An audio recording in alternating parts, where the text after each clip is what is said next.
News 24 देख रहे हैं आप और मैं हूं आपके साथ शिवानी। जी हां, बिहार में 7वें चरण का चुनाव संपन्न हो गया है। प्रचार की चुनावी गतिविधि अब यहां बंद हो गई है।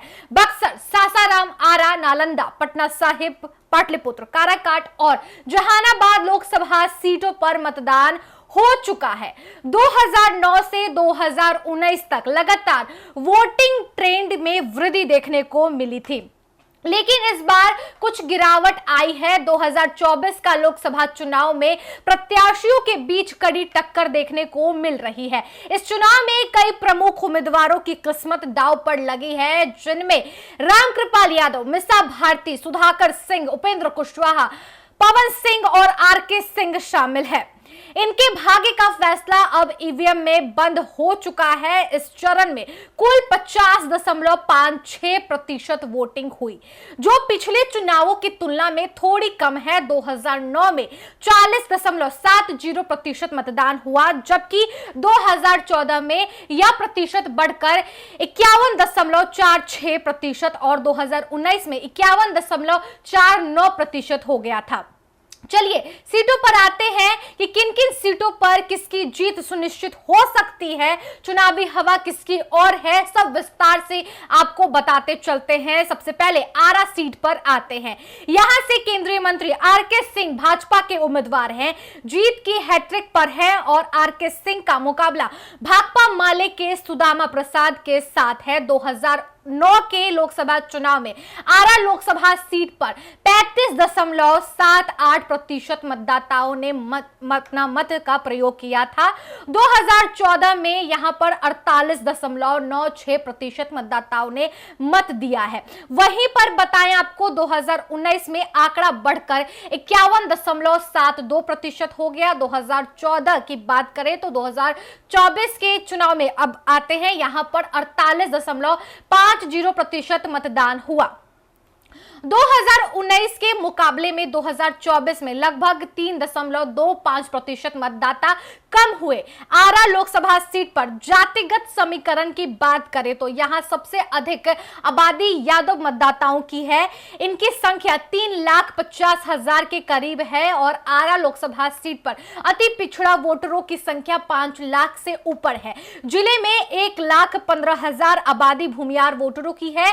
राजपूत वोटरों की संख्या 3 लाख के आसपास है। पिछले लोकसभा चुनाव में आरके सिंह बड़े मतों के अंतर से जीत हासिल की थी, लेकिन इस बार सुदामा प्रसाद आरके सिंह के वैश्य समाज के पूर्व वोटरों की पूरी तरीके से अपने कब्जे में लाने की जुगत में है। छोटे यूं कहें तो छोटे ग्रामीण इलाकों में लोग आरके सिंह का विरोध कर रहे हैं, विरोध करते नजर आ रहे हैं। छोटे ग्रामीण इलाकों की बात करें तो यहां लोग आरके सिंह के विरोध में साफ तौर पर उतर गए थे।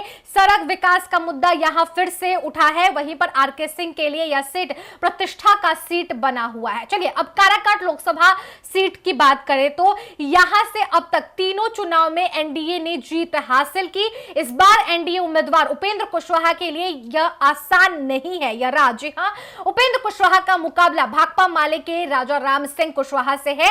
काराकाट लोकसभा क्षेत्र से 2009 के चुनाव में यहां पर 41.61% वोटिंग हुई थी। 2014 से यह आंकड़ा बढ़कर 50% हो गया और 2019 के लोकसभा चुनाव में यानी कुल 49.05% की वोटिंग हुई। 2024 में मतदान प्रतिशत बढ़कर यहां पर 53.40 हो गया और 2019 के मुकाबले में 2024 में करीब 4% अधिक वोटिंग हुई। काराकाट को यहां पर देखा जाए तो कुशवाहा बहुल क्षेत्र माना जाता है, क्योंकि इस सीट पर 2009 से हुई अभी तक की तीनों चुनावों में कुशवाहा जाति की ही प्रत्याशियों की जीत दर्ज की गई है। उपेंद्र कुशवाहा और राजा राम सिंह कुशवाहा जाति से आते हैं। पवन सिंह राजपूत जाति से आते हैं। यहां सबसे अधिक करीब 3 लाख यादव मतदाता हैं। वहीं पर कोयरी, कुर्मी यानी लवकुश मिलाकर करीब 2.5 लाख वोटर है। तीसरे नंबर पर अगर राजपूत मतदाता की बात करें तो जिनकी संख्या करीब 2 लाख है।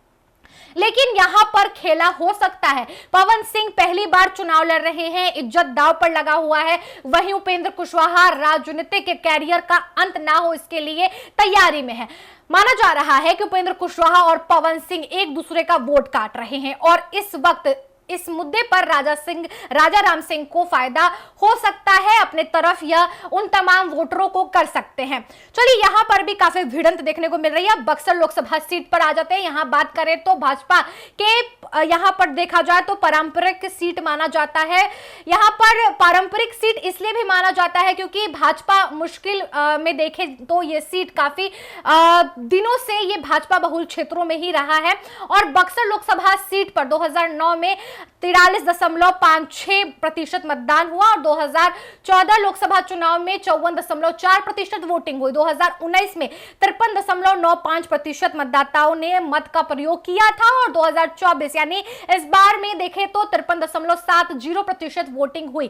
पूर्व आईपीएस आनंद मिश्रा ने भाजपा की मुश्किल यहां पर बढ़ा दी है। भाजपा ने जहां मिथिलेश तिवारी को बक्सर से एक अच्छा उम्मीदवार के तौर पर उतारा, वहीं पर इनकी मुश्किलें बढ़ा दी गई है। उम्मीदवार जी हां, आपको बताते चलते हैं कि राष्ट्रीय जनता दल की ओर से पूर्व कृषि मंत्री सुधाकर सिंह को राजद के टिकट पर उतारा गया है और इनकी मुश्किल ददन पहलवान भी यूं कहे तो बढ़ा रहे हैं। और यहां पर चुनावी मैदान में दोनों के बीच यानी दोनों निर्दलीय जो कैंडिडेट हैं वो प्रमुख गठबंधन के कैंडिडेट को मुश्किल में लाकर खड़े कर दिए हैं। जातीय समीकरण की बात करें तो जातिगत समीकरण की एक अलग भूमिका यहां पर पेश की गई है। बक्सर की सीट पर ब्राह्मण मतदाताओं की संख्या ज्यादा है और ऐसे में एनडीए के ब्राह्मण कैंडिडेट है लेकिन निर्दलीय भी एक ब्राह्मण कैंडिडेट है, तो मुकाबला दिलचस्प माना जा रहा है। 4 लाख यहां पर ब्राह्मण कैंडिडेट है और यहां पर देखें तो इसके बाद यादव वोटरों की संख्या 3.5 लाख के करीब है। राजपूत मतदाताओं की संख्या 3 लाख है और भूमियार मतदाता करीब 2.5 लाख है। बक्सर लोकसभा क्षेत्र में मुसलमानों की आबादी 1.5 लाख के करीब है और इसका फायदा आरजेडी को तो मिलेगा ही। इसके अलावा यहां पर देखा जाए वैश्य दलित वोटरों की आबादी अच्छी खासी है। यहां पर बात करें तो यहां पर लड़ाई दिलचस्प देखा जा रहा है। दोनों गठबंधन के कैंडिडेट्स का वोट काटने के लिए निर्दलीय प्रत्याशी ने कोई कसर नहीं छोड़ी है। यहां पर हर कैंडिडेट पर 20-20% का सपोर्ट दिख रहा है। सासाराम लोकसभा सीट पर बीजेपी शिवेश राम को उम्मीदवार बनाया है। कांग्रेस के टिकट पर मनोज राम चुनाव लड़ रहे हैं। 2009 में यहां पर 42.70% वोटिंग हुई थी। 2014 में यहां पर 52.67% मतदान हुआ। 2019 में 54.52% वोटिंग हुई और 2024 में 51% मतदाताओं ने मत का प्रयोग किया। 2019 के मुकाबले 2024 में 3.50% कम वोटिंग हुई। सासाराम में 22% सवर्ण मतदाता हैं और 15% कुशवाहा और 20% दलित मतदाता हैं। पाटलिपुत्र लोकसभा सीट पर आ जाते हैं। यहां पर बात करें तो यह हॉट सीट मानी जा रही है। लालू प्रसाद यादव की बेटी मिशा भारती तीसरी बार चुनाव लड़ रही हैं। भाजपा से रामकृपाल यादव 2 बार चुनाव जीत चुके हैं। 2009 में यहां पर 41.5% वोटिंग हुई थी, जबकि 2014 में यह आंकड़ा बढ़कर 56.37% हो गया। 2019 में 55.97% मतदान हुआ। 2024 में आंकड़ा बढ़कर 56.91% हो गया। रामकृपाल यादव के लिए जहां प्रधानमंत्री मोदी ने चुनाव प्रचार किया, वहीं मिशा भारती के लिए राहुल गांधी ने वोट मांगे। यहां तकरीबन 5 लाख यादव और 3 लाख भूमियार मतदाता है। 4 लाख कुर्मी वोटर है जो कि यहां निर्णायक वोटर के रूप में माने जाते हैं और यही जो है निर्णायक वोटर जो कि फैसला करेंगे कि किसकी जीत होगी। वहीं पर आपको बता दें कि यहां के जो कैंडिडेट है, दोनों कैंडिडेट यादव समाज से आते हैं। तेजस्वी यादव ने कोई कसर नहीं छोड़ी यहां पर अपनी बहन को चुनाव जिताने के लिए। वहीं पर इस बार यहां पर एक प्रतिष्ठा का दांव भी लगा हुआ है। दोनों कैंडिडेट्स की बात करें तो पाटलिपुत्र पर कहीं ना कहीं लोग क्षेत्रीय मुद्दों को उठा रहे हैं। यहाँ के ग्रामीण आबादी जो है वो रामकृपाल यादव से थोड़ी सी नाराज नजर आ रही है। पटना साहिब लोकसभा सीट पर बात करें तो यहां पर पूर्व केंद्रीय मंत्री रविशंकर प्रसाद भाजपा के उम्मीदवार हैं। इनका मुकाबला कांग्रेस उम्मीदवार पूर्व लोकसभा अध्यक्ष मीरा कुमार के पुत्र अंशुल अभिजीत से है। 2009 के लोकसभा चुनाव में यहां पर 33.64% मतदान हुआ। 2014 में आंकड़ा बढ़कर 45.33% हो गया। 2019 की बात करें तो यहां पर मतदान का प्रतिशत बढ़कर 45.77% मतदान हुए थे और 2024 के लोकसभा चुनाव में यहां पर 45 वोटिंग हुई। पटना साहिब लोकसभा सीट को कहीं ना कहीं कायस्थ बहुल माना जाता है और लगभग यहां पर 5 लाख ऐसे वोटर्स हैं जो रविशंकर प्रसाद के सपोर्ट में खड़े हो सकते हैं। और यहीं पर देखा जाए तो एक बार अंशुल अभिजीत जो है वो पहली बार मैदान में आए हुए हैं, तो ये खेला करने की कोशिश कर रहे हैं। यहां पर खेल बिगड़ भी सकता है क्योंकि रविशंकर प्रसाद से लोग नाराज हैं और यही वजह है कि वोटिंग बूथ पर अंशुल अभिजीत के सपोर्ट में लोग नजर आए। अब देखिए नालंदा सीट पर बात कर लेते हैं। नालंदा सीट नीतीश कुमार की प्रतिष्ठावान सीट है और यहां पर नीतीश कुमार की धड़कन मानी जाती है इस सीट को। देखिए चर्चा कर लेते हैं, नीतीश कुमार का सबसे मजबूत किला यहां माना जाता है, यानी कि नालंदा लोकसभा क्षेत्र। एक वक्त था जब नीतीश कुमार नालंदा चुनाव प्रचार नहीं भी करते थे तो वहां पर उनके कैंडिडेट, उनके जो प्रत्याशी थे वो जीत जाते थे। इस बार जदयू ने फिर से कौशलेंद्र कुमार को उम्मीदवार बनाया है। उनका मुकाबला भाकपा माले के उम्मीदवार संदीप सौरभ से है और 2009 में यहां पर 33.05% वोटिंग हुई थी। 2014 में यहां पर 47.22% मतदान हुए और 2019 में 48.76% वोटिंग हुई, यहां पर मतदान किए गए थे। 2024 इस बार की बात कर लेते हैं तो यहां पर 46.50 वोटिंग प्रतिशत देखने को मिला है।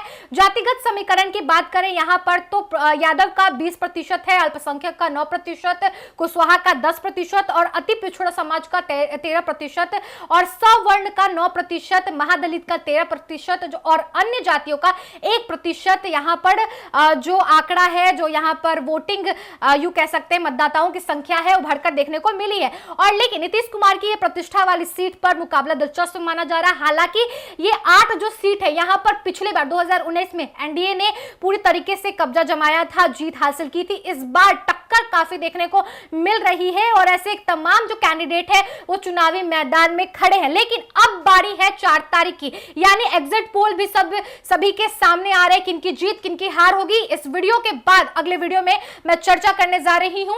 वहीं पर चुनावी मुद्दों से जुड़ी कोई भी आपके पास अपडेट है कमेंट बॉक्स सेक्शन में लिखकर जरूर बताएं। इस वीडियो को लेकर आपकी क्या कुछ राय है उसे भी कमेंट बॉक्स सेक्शन में जरूर लिखें। इस वीडियो को आप हमारे यूट्यूब चैनल एक न्यूज 24 पर देख रहे हैं तो हमारे चैनल को सब्सक्राइब कर लीजिए। फेसबुक पेज पर देख रहे हैं तो फेसबुक पेज को लाइक कीजिए, फॉलो कीजिए। मिलते हैं आपसे अगले वीडियो में, तब तक के लिए धन्यवाद।